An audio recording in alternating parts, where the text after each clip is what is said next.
Good morning students, कैसे हो सब? अच्छे से पढ़ाई कर रहे हो सब? ओके। देखो, अपन मादा जनन तंत्र पढ़ रहे थे, ठीक है।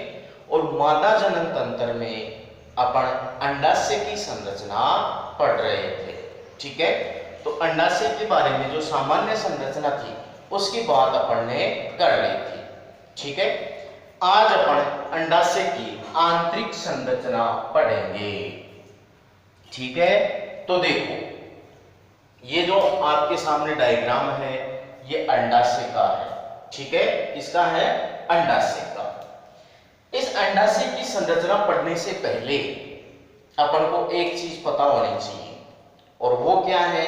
तो देखो, वो चीज मैं बता रहा हूं आपको। सबसे पहले देखो, अंडाशय, इस अंडाशय में क्या पाई जाती है?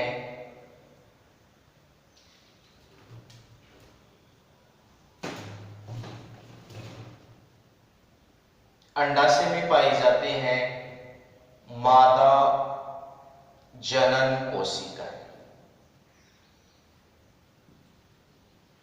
ठीक है। अंडाशय में क्या मिलेगी? मादा जनन कोशिकाएं। ये जो मादा जनन कोशिकाएं होती हैं, इन मादा जनन कोशिकाओं से ध्यान रखना, ओगोनिया का निर्माण होता है।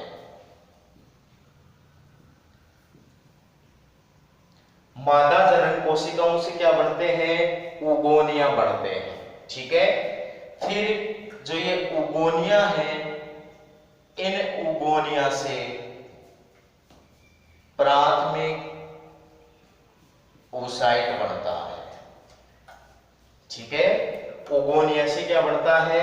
प्राथमिक ओसाइट। अब ये जो प्राथमिक ओसाइट है, इन प्राथमिक ओसाइट से द्वितीयक ओसाइट का निर्माण होता है। प्राथमिक ओसाइट से क्या बनेंगे? द्वितीयक ओसाइट। और इस द्वितीयक ओसाइट से क्या बनेगा? अंडाणु, या अपन इसको क्या बोलते हैं? ओवम। अब ये चीज ध्यान रखना, इसको अपन अंड जनन में डिटेल से पढ़ेंगे, लेकिन फिर भी आपको ये दिमाग में रखना है, अंडाशय में मादा जनन कोशिकाएं पाई जाती हैं, ठीक है। इन मादा जनन कोशिकाओं से क्या बनते हैं? ओगोनिया। ओगोनिया से क्या बनते हैं? प्राथमिक ओसाइट। प्राथमिक ओसाइट से क्या बनेंगे? द्वितीयक ओसाइट। और द्वितीयक ओसाइट से अंडाणु या ओवम का निर्माण होता है, ठीक है। तो अंडाशय में जो अंडाणु हैं वो विभिन्न चरणों से गुजरते हुए अंत में बनते हैं। डायरेक्ट अंडाणुओं का निर्माण नहीं होता है। तो देखो, ये जो मादा जनन कोशिकाएं हैं, इनमें गुणन होता है। क्या होगा? गुणन। गुणन होगा तो ये क्या बनाएंगे? ओगोनिया। गुणन का मतलब है इन मादा जनन कोशिकाओं में बार बार समसूत्री विभाजन होते हैं, और समसूत्री विभाजन के द्वारा मादा जनन कोशिकाएं विभाजित होकर के किसका निर्माण करती है? ओगोनिया का, ठीक है। फिर ये ओगोनिया है, ये ओगोनिया वृद्धि करता है। ओगोनिया क्या करेगा? वृद्धि, और वृद्धि करके किसका निर्माण करेगा? प्राथमिक ओसाइट का, ठीक है। अब ये जो प्राथमिक ओसाइट है, इसमें मियोसिस फर्स्ट होता है। मियोसिस फर्स्ट होता है तो क्या बनते हैं? द्वितीयक ओसाइट। इन द्वितीयक ओसाइट में मियोसिस सेकंड होता है तो क्या बनते हैं? ओवम या अंडाणु, ठीक है। अब एक चीज का ध्यान रखना, ये जो प्राथमिक ओसाइट है, ठीक है, मादा जनन कोशिकाओं से प्राथमिक ओसाइट कब बन जाते हैं? भ्रूणीय अवस्था में। प्राथमिक ओसाइट का निर्माण कहां हो जाता है? भ्रूणीय अवस्था में हो जाता है। और भ्रूणीय अवस्था में मियोसिस फर्स्ट प्रारंभ हो जाता है। भ्रूणीय अवस्था में ही प्राथमिक ओसाइट में मियोसिस फर्स्ट क्या हो जाएगा, प्रारंभ। लेकिन ये जो मियोसिस फर्स्ट है ये प्रारंभ तो हो जाता है लेकिन पूर्ण नहीं होता है। तो ध्यान रखना, ये जो मियोसिस फर्स्ट है ये डिप्लोटीन अवस्था में रुक जाता है। कौन सी अवस्था में, डिप्लोटीन अवस्था में आकर के रुक जाता है। अब इसके बाद का जो विभाजन है, यानी ये जो मियोसिस फर्स्ट है ये कंप्लीट कब होता है, तो कंप्लीट प्यूबर्टी या यौवना अवस्था प्रारंभ होने के बाद होता है। तब तक जो अंडाणु है किस अवस्था में रहता है, प्राथमिक ओसाइट अवस्था में। ठीक है, प्राथमिक ओसाइट अवस्था में पाया जाता है और इसलिए डिप्लोटीन अवस्था में रुका हुआ रहता है। ठीक है, अब देखो अपन अंडाशय की बात करते हैं। तो मैंने आपको बताया था अंडाशय की उत्पत्ति मेसोडर्म से होती है। किससे होगी, मेसोडर्म से। प्राथमिक जनन अंग होता है मादा में, प्राथमिक जनन अंग क्या है, अंडाशय। फिर मैंने बताया था अंडाशय उदर गुहा के अंदर ही विकसित होते हैं और उदर गुहा के अंदर ही स्थित होते हैं। उदर गुहा में ये जो अंडाशय है ये मीजोवेरियम नामक संरचना के द्वारा उदर गुहा से जुड़े होते हैं। ठीक है, तो ध्यान रखना अंडाशय उदर गुहा में किस संरचना के द्वारा जुड़े होते हैं, मीजोवेरियम के द्वारा। फिर अपन ने बात की थी अंडाशय का जो संपूर्ण मैट्रिक्स है या अंदर का भाग है इसको अपन क्या बोलते हैं, स्ट्रोमा। तो अंडाशय की जो मैट्रिक्स है या अंदर का पूरा जो भाग है इसको अपन क्या बोलते हैं, स्ट्रोमा। फिर मैंने आपको बताया था जो स्ट्रोमा है ये दो भागों में बटा होता है। एक परिधीय भाग होता है जिसको क्या बोलते हैं, कॉर्टेक्स। परिधीय भाग को तो क्या बोलेंगे, कॉर्टेक्स। तो ध्यान रखना कॉर्टेक्स क्या है, स्ट्रोमा का परिधीय भाग। ठीक है, और जो मध्य या आंतरिक भाग होता है इसको क्या बोलते हैं, मेड्यूला। तो मेड्यूला क्या होता है, अंडाशय का या स्ट्रोमा का मध्य भाग। ठीक है, ये चीजें मैंने आपको बता दी थी। अब देखो ये जो अंडाशय है इस अंडाशय के चारों ओर दो आवरण पाए जाते हैं। वर्षण में अपन ने 3 आवरण देखे थे और अंडाशय के चारों ओर कितने आवरण हैं, 2 दिख रहे हैं। मैंने 2 आवरण बनाए, एक रेड से और एक ब्लू से। तो ये जो बाहरी आवरण है अंडाशय का बाहरी आवरण, इस बाहरी आवरण को क्या बोलते हैं, जननिक उपकला। जननिक उपकला। तो अंडाशय में कितने आवरण होते हैं, 2 आवरण। बाहरी आवरण को क्या बोलते हैं, जननिक उपकला। और ये जो आंतरिक आवरण है इसको बोलते हैं ट्यूनिका एल्बुजिनिया। आंतरिक आवरण को क्या बोलेंगे, ट्यूनिका एल्बुजिनिया। ठीक है, तो ये 2 अंडाशय के आवरण, बाहरी आवरण जननिक उपकला और आंतरिक आवरण ट्यूनिका एल्बुजिनिया। क्लियर बात। अब अंदर की बात करें अपन, तो जो अंडाशय का कॉर्टेक्स भाग है या परिधीय भाग है, इस परिधीय भाग में पुट्टक कोशिकाएं पाई जाती हैं। क्या पाई जाती हैं, पुट्टक कोशिकाएं या पुट्टिकाएं पाई जाती हैं। ठीक है, आंतरिक भाग है। आंतरिक भाग में ध्यान रखना इस आंतरिक भाग में एक तो रुधिर वाहिनियां मिलेगी आपको, रुधिर वाहिनियां। एक होती है इसमें लसिका वाहिनियां और एक ध्यान रखना तंत्रिका रेशे। तंत्रिका रेशे। तो आंतरिक भाग में 3 चीजें आपको ध्यान रखनी है, रुधिर वाहिनियां पाई जाती है, लसिका वाहिनियां पाई जाती है और तंत्रिका रेशे। ये तीनों कहां मिलेंगे, मेडुला या मध्य भाग में। क्लियर बात। परिधीय भाग में क्या मिलेगी, पुट्टिकाएं।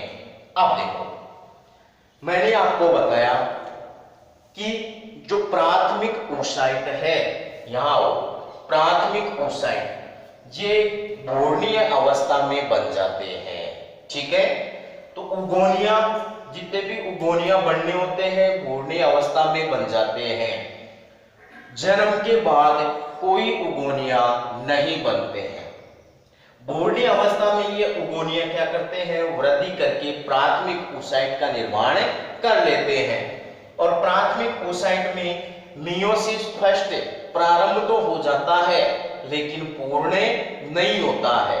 तो ये जो प्राथमिक ओसाइट है ये मियोसिस फर्स्ट की डिप्लोइड अवस्था में रुका रहता है। क्लियर बात। अब देखना अभी तक अर्धसूत्रीय विभाजन कंप्लीट नहीं हुआ है, इसका मतलब जो भी पुट्टिकाएं हैं ये सब क्या है, द्विगुणित। जब तक मियोसिस फर्स्ट कंप्लीट नहीं होगा सब पुट्टिकाएं क्या रहेगी, द्विगुणित। मियोसिस फर्स्ट होने के बाद ये क्या कैसी बन जाती हैं, अगुणित। तो देखो मान लो ये अपन ने क्या बनाई यहां पर प्राथमिक ओसाइट। ऐसे अनेक प्राथमिक ओसाइट हैं जो अंडाशय में पाए जाते हैं। अब ये प्राथमिक ओसाइट देखो आगे चल करके इसका निर्माण कर रहे हैं। तो ध्यान रखना इस प्राथमिक ओसाइट से पहले प्राथमिक पुट्टिका बनती है, इसके बाद द्वितीयक पुट्टिका बनती है, इसके बाद तृतीयक पुट्टिका बनती है और अंत में ग्रेवियल पुट्टिका बनती है। ध्यान रखना जो प्राथमिक ओसाइट है ये आगे चल करके प्राथमिक पुट्टिका, द्वितीयक पुट्टिका, तृतीयक पुट्टिका और ग्राफियल पुट्टिका का निर्माण करते हैं। अब देखो अपन एक एक को डिटेल से देखते हैं। प्राथमिक ओसाइट है, प्राथमिक ओसाइट के चारों ओर, प्राथमिक ओसाइट के चारों ओर क्या होता है, जो पुट्टिका कोशिकाएं होती हैं ये आवरण बना लेती हैं। प्राथमिक ओसाइट के चारों ओर पुट्टिका कोशिकाएं आवरण का निर्माण करती हैं। किसका निर्माण करेगी, आवरण का। तो इस पूरी संरचना को अपन क्या बोलते हैं, प्राथमिक पुट्टिका या प्राइमरी फोलिकल। क्लियर बात। तो ध्यान रखना इस प्राइमरी फोलिकल या प्राथमिक पुट्टिका के अंदर तो क्या है, प्राथमिक ओसाइट ही है। अंदर क्या मिलेगा आपको, प्राथमिक ओसाइट। लेकिन इस प्राथमिक ओसाइट के चारों ओर ये जो पुट्टिका कोशिकाएं होती हैं ये पुट्टिका कोशिकाएं एक आवरण का निर्माण कर लेती हैं। इस संरचना को क्या बोलते हैं, प्राथमिक पुट्टिका। और जो पुट्टिका कोशिकाओं का आवरण है इनको क्या बोलते हैं अपन, ग्रेन्युलोसा कोशिकाएं भी कहते हैं। तो प्राथमिक पुट्टिका के चारों ओर क्या बन गए, ग्रेन्युलोसा कोशिकाओं का आवरण या पुट्टक कोशिकाओं का आवरण। तो इस संरचना को अपन क्या बोल देते हैं, प्राथमिक पुट्टिका। ठीक है बच्चों, ध्यान से समझना इसको। देखो थोड़ा समझने में टाइम लगेगा लेकिन यदि आप ध्यान से देखोगे सारी चीजें क्लियर हो जाएगी। तो प्राथमिक ओसाइट और प्राथमिक पुट्टिका में अंतर मैंने बता दिया। प्राथमिक ओसाइट के चारों ओर जब ग्रेन्युलोसा या पुट्टक कोशिकाओं का एक आवरण बन जाता है तो इस पूरी संरचना को अपन ने क्या बोल दिया, प्राथमिक पुट्टिका। ठीक है। अब धीरे धीरे क्या होगा, ये आवरण मोटा होता जाएगा। ठीक है, आवरण क्या हो रहा है, धीरे धीरे मोटा हो रहा है और इसके चारों ओर एक परत का निर्माण और हो जाता है। ठीक है, ये प्राथमिक पुट्टिका थी, आगे चल करके ये क्या करती है, आवरण थोड़ा मोटा हो जाता है और इसके चारों ओर एक परत बन जाती है जिसको क्या बोलते हैं अपन, थीका। थीका। और ये आवरण किसका है, पुट्टक कोशिकाओं का या ग्रेन्युलोसा कोशिकाओं को। अब इस पूरी संरचना को अपन ने क्या बोल दिया, द्वितीयक पुट्टिका। तो प्राथमिक पुट्टिका आगे जाकर के किसका निर्माण करेगी? द्वितीयक पुट्टिका का निर्माण करती है। क्लियर बात? तो ध्यान रखना, द्वितीयक पुट्टिका में क्या होगा? इस प्राथमिक और द्वितीयक पुट्टिका में क्या अंतर हुआ? यहाँ पर एक ही आवरण है पुट्टक कोशिकाओं का, और यहाँ पर आवरण क्या हो जाता है? मोटा हो जाता है, और इसके चारों ओर एक थीका परत का निर्माण हो जाता है। तो इस पूरी संरचना को अपन क्या कहते हैं? द्वितीयक पुट्टिका। क्लियर बात? अब ये द्वितीयक पुट्टिका आगे चल करके किसका निर्माण करेगी? तृतीयक पुट्टिका का। किसका निर्माण करेगी? तृतीयक पुट्टिका का। तो अब देखो, द्वितीयक और तृतीयक पुट्टिका में क्या अंतर होता है? तो देखो, ये जो तृतीयक पुट्टिका है, इसमें देखो मैंने दो आवरण बनाए हैं। बाहर की ओर कितने आवरण हैं? दो। एक थीका एक्सटर्ना और एक थीका इंटरना। द्वितीयक पुट्टिका में केवल एक थीका की परत बनती है, और तृतीयक पुट्टिका में ये जो थीका की परत होती है ये दो परतों में डिवाइड हो जाती है, या दो परतों में विभक्त हो जाती है। बाहरी परत को थीका एक्सटर्ना बोलते हैं और आंतरिक परत को थीका इंटरना कहते हैं। ठीक है?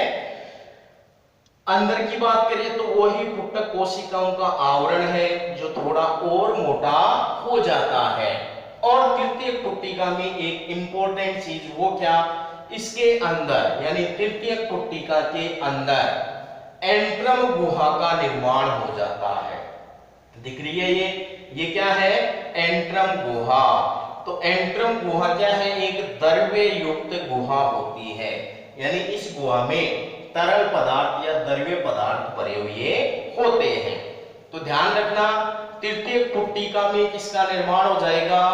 थीका एक्सटर्ना, थीका इंटरना और एंट्रम गुहा का निर्माण हो जाता है। तो इस संरचना को अपन ने क्या बोल दिया? तृतीयक पुट्टिका। अभी तक ध्यान रखना, चाहे प्राथमिक पुट्टिका हो, द्वितीयक पुट्टिका हो या तृतीयक पुट्टिका हो, इन सब के अंदर क्या है?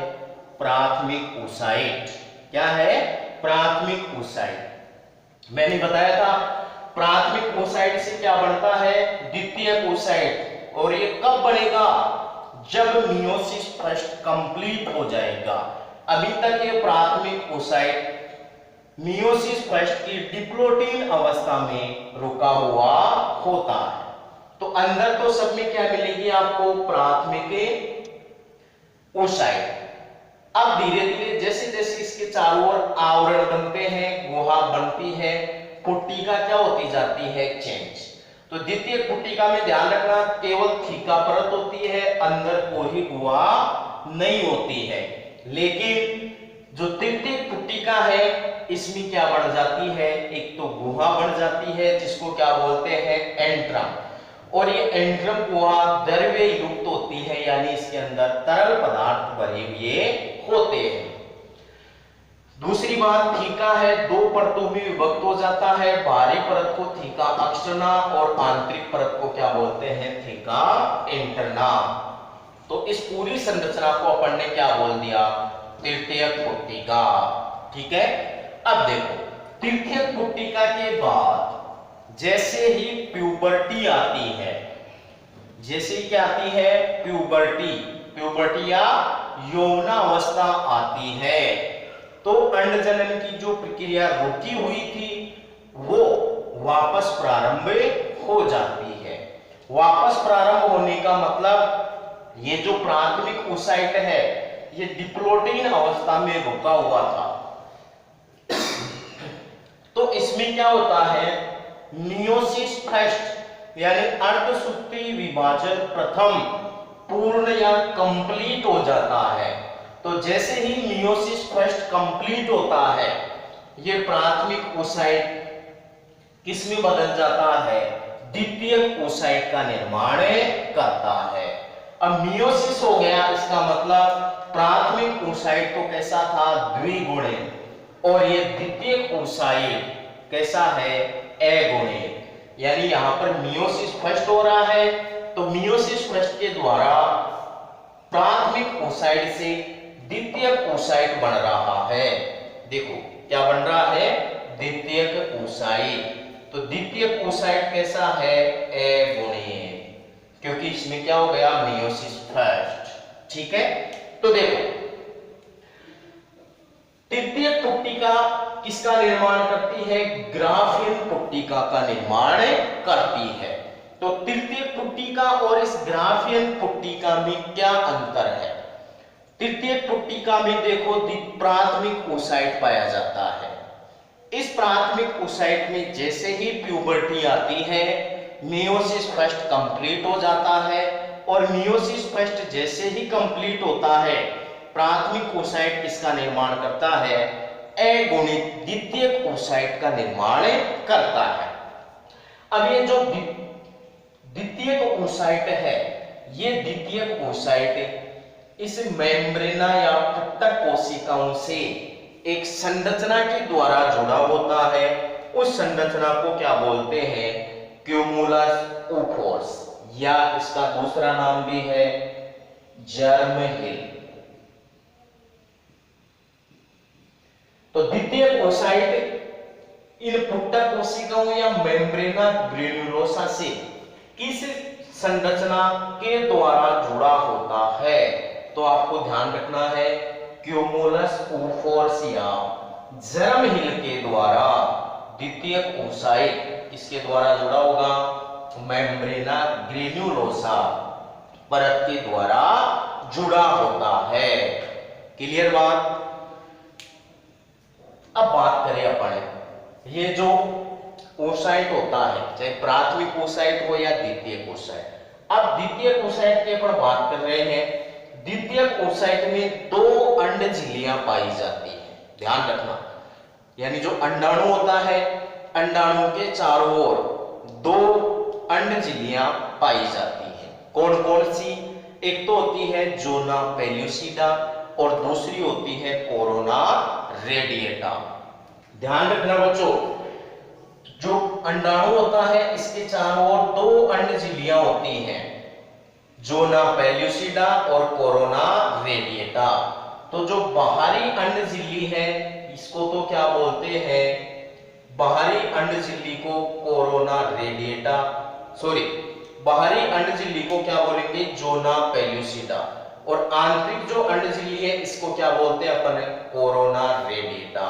ठीक है, तो अंडाणु में कितनी झिल्लियां होती हैं, दो, कोरोना रेडिएटा और जोना पेल्यूसिडा। किसके द्वारा जुड़ा होता है, ये क्यूमुलस oophores या जर्म हिल के द्वारा जुड़ा होता है। और इस गुहा को क्या बोला था अपन ने, एंट्रम, जिसमें द्रव्य या तरल पदार्थ भरा होता है। क्लियर बात। अब जैसे ये ग्राफियन पुट्टिका बन जाती है, मतलब ग्राफियन पुट्टिका का मतलब है ये एक मैच्योर पुट्टिका है, परिपक्व पुट्टिका होती है। यानी अब इसमें क्या होता है, विभाजन होता है। विभाजन कौन सा होगा, तो देखो मियोसिस फर्स्ट हो गया था, मियोसिस फर्स्ट होने के बाद द्वितीयक oocyte बन गया, और इस द्वितीयक oocyte में मियोसिस सेकंड होता है। जैसे ही इसमें मियोसिस सेकंड होगा, ठीक है, ये किसका निर्माण करता है, अंडाणु का। लेकिन ध्यान रखना, इस द्वितीयक oocyte में मियोसिस सेकंड स्टार्ट हो जाता है, प्रारंभ तो हो जाता है, लेकिन पूर्ण नहीं होता है। अब देखो, पूर्ण होने के लिए एक कंडीशन है, मियोसिस जो सेकंड है ये निषेचन से तुरंत पहले होता है, और यदि निषेचन की प्रक्रिया नहीं होती है तो मियोसिस सेकंड नहीं होगा। ध्यान रखना इस बात को। मियोसिस सेकंड कब होगा, तो मियोसिस सेकंड निषेचन से तुरंत पहले होता है। यानी जब शुक्राणु अंडाणु के भीतर प्रवेश कर जाता है तो अंडाणु को शुक्राणु का उद्दीपन मिल जाता है। उस उद्दीपन के मिलते ही मियोसिस सेकंड पूर्ण होता है। यदि निषेचन नहीं होता तो जो अंडाणु है वो द्वितीयक oocyte अवस्था में ही नष्ट हो जाता है। ठीक है, तो ध्यान रखना मियोसिस सेकंड क्या होगा, द्वितीयक oocyte में प्रारंभ हो जाएगा। ठीक है, लेकिन कंप्लीट नहीं होता है। कंप्लीट कब होगा, निषेचन से तुरंत पहले। ठीक है, अब ये जो ग्राफियन पुट्टिका है इसमें मियोसिस सेकंड जैसे ही प्रारंभ होता है, ठीक है, तो किसका निर्माण होता है, द्वितीयक oocyte से अंडाणु। अंडाणु बता दिया मैंने आपको कब बनेगा, निषेचन से तुरंत पहले। लेकिन जैसे ही ये ग्राफियन पुट्टिका बढ़ती है, ग्राफियन पुट्टिका बढ़ते ही क्या होती है, फटती है। ठीक है, यानी ग्राफियन पुट्टिका का क्या होगा, स्फुटन होगा। जैसे ही ग्राफियन पुट्टिका फटती है, ये जो द्वितीयक oocyte है ये अंडाशय से बाहर निकल जाता है और किसमें चला जाएगा, फैलोपियन नलिका में। ठीक है, ग्राफियन पुट्टिका का क्या होगा, स्फुटन होगा, यानी ग्राफियन पुट्टिका फटती है। ठीक है, जैसे ही ग्राफियन पुट्टिका फटेगी, द्वितीयक oocyte है ये अंडाशय से बाहर आ जाता है और फैलोपियन नलिका में चला जाता है। अब यदि फैलोपियन नलिका में शुक्राणु आता है तो निषेचन की प्रक्रिया होती है और मियोसिस सेकंड पूर्ण हो जाता है। यदि वहां पर शुक्राणु नहीं मिलता है अंडाणु को या द्वितीयक oocyte को, तो मियोसिस सेकंड पूर्ण नहीं होता है और ये जो अंडाणु है द्वितीयक oocyte अवस्था में ही नष्ट हो जाता है। क्लियर बात। अब ग्राफियन पुट्टिका फट गई तो ये फटी हुई ग्राफियन पुट्टिका क्या करती है, एक अस्थायी संरचना का निर्माण करती है। अस्थायी संरचना को क्या बोलते हैं अपन, कॉर्पस ल्यूटियम।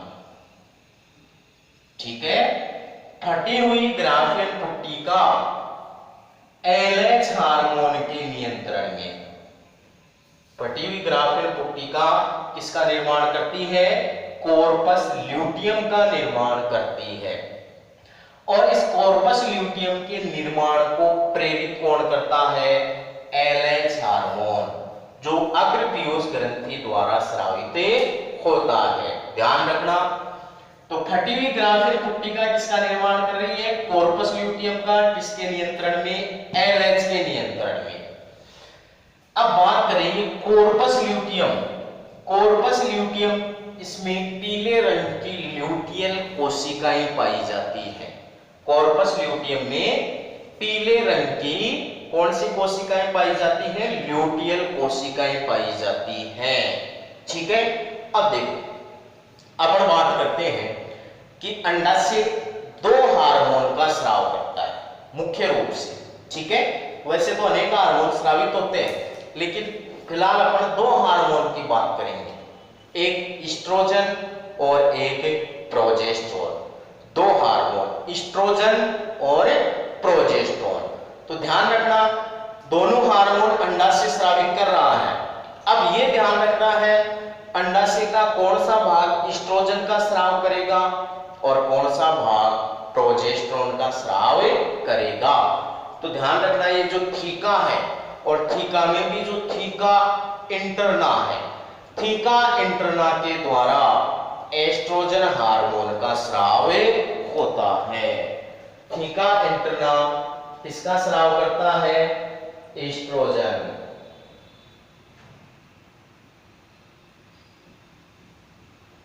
एस्ट्रोजन हार्मोन का स्राव तो कौन करेगा, थीका इंटरना।